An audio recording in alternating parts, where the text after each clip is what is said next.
right, Helloween. That is a interesting title. I like what they did there.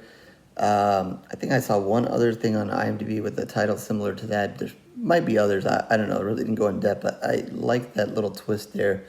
Um, but that just means that how much into hell are we going here? We'll find out here shortly. But let's see what's happening with the IMDb plot. During the 2016's Killer Clown craze, I remember that.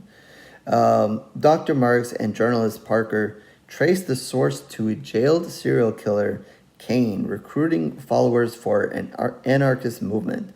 When Kane escapes, they race to stop his murderous Halloween scheme. We like a murderous Halloween scheme. Who doesn't? Especially at this time of year. All right, so I was sent a screener for this one a little while ago. Wish I had gotten to it a little bit sooner, but I didn't get a chance to. But I believe you might be able to find it now on a streaming service or two. If I have any additional information, I think we put out something at Promote Horror. I will include that down at the bottom so that you guys can know more about it if you don't. So with that, there might be a little bit of twists and turns here, so I definitely try not to give any of that away for you guys, so you guys can see all that if you do catch the film.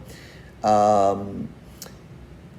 would say it's a little bit obviously not a big huge marketed film and so forth, but I don't think that you got to feel it was a totally indie horror film as you watch it.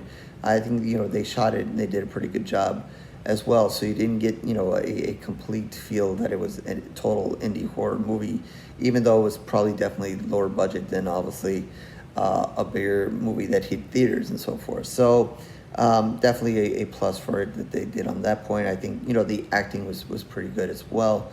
Again, didn't make me want to turn it off or anything like that, so that was also a plus.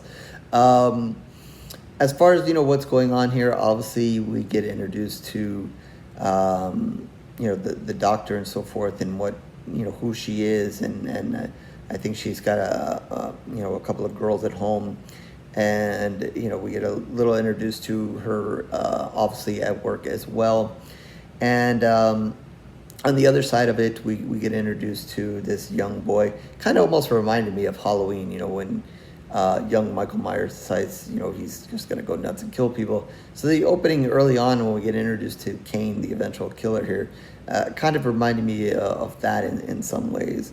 The young Michael Myers, and he decides to kill people and so forth. Kill his sister, try to kill his sister. But obviously, we get that at the beginning, and then later, he's older now, jailed for a while and whatever, and we get introduced to the doctor and so forth.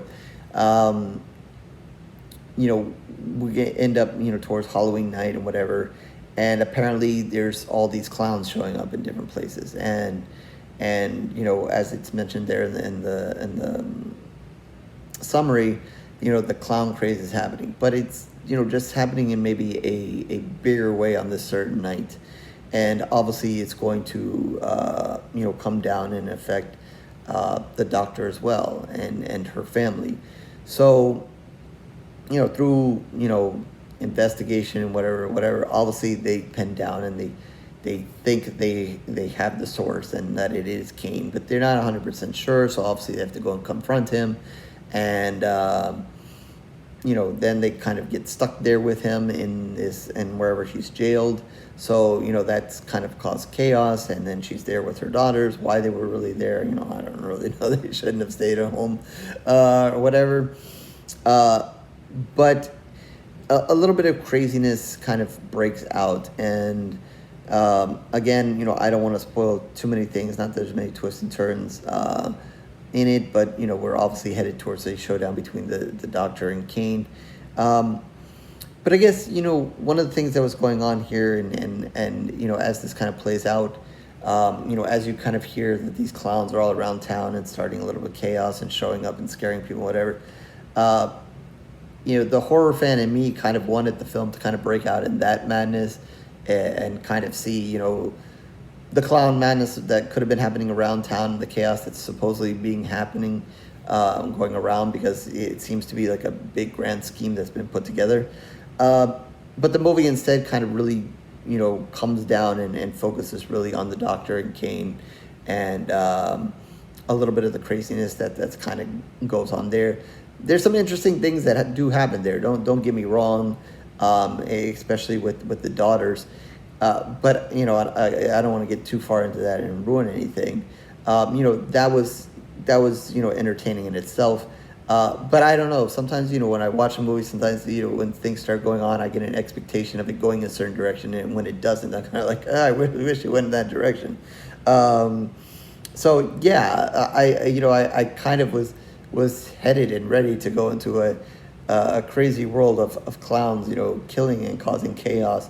But then it, basically, stuck to the Doctor and Kane and their eventual showdown and what was going on there. So, while that didn't end up bad, I guess I get a little too excited and wanted other stuff to happen. So, that was kind of my thoughts, when the film kind of got to an end. I was kind of like, the version that I saw, okay, but then the version that I wanted, okay. But yeah, I think, maybe had they maybe mixed it up a little bit better, maybe whatever, maybe they expand the focus. I mean, I know they tried to bring it down into the jail or the hospital, wherever he was. Maybe they could have expanded the chaos a little bit more. If they didn't want to go into maybe other places, but maybe expanded it within that jail a little bit more than they did. There was a little bit in there as well. I mean, everything kind of goes to chaos by the end of the movie. And so forth, but maybe if they would have just maybe done a little bit more, and maybe at least given me a little bit more of what I really wanted, but maybe in that location, maybe I've been a little bit more pleased. Not that I was displeased, but again, I opened the can there of thoughts of wanting something and then not getting it is a little bit disappointing. But yeah, and I think they, like I said, they do a good job. The acting's fine, the story's fine and all that. But they present something, that I thought would have, been really nice to see. But yeah, I think probably the most interesting thing they do with the face off or whatever is kind of bringing her daughters into it, and then what they do with them. Again, I don't want to mention that and spoil anything, so you guys can kind of see that. So there does manage to be a little bit of blood and guts, and obviously dramatics, and obviously the Kane, the guy who plays that, does a pretty good job. He is definitely crazy. Definitely has some decent crazy moments there. Kind of embracing the clown side of it as well. So with that, I think at the end of the day, I'm going to give this one 2.5 pools of blood. Gave some good stuff. It was a solidly filmed movie and good ideas behind it. Again, wish they would have done a few other things, but that's just personally, I think there's enough there for you guys to enjoy.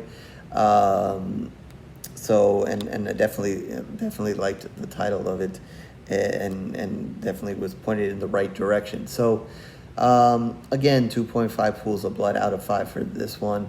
And I, again, will try to include any information I have where you can see this film down below. So with that, horrorscoryreviews.blogspot.com, so you can find all my reviews written in video. Certainly tons of video reviews for a while now, so you can like and subscribe and do everything else that everybody wants to do here on YouTube. If not, no worries, it is okay. I thank you for your time regardless. And Twitter, Facebook information down below as well, so you can reach out to me there. And definitely in the comment section, if you eventually do get to see this movie, please let me know what you think. And if you have any questions about where to find the film, definitely reach out to me as well, and I will try to help you out. So with that, I will catch you in the next review, horror fans.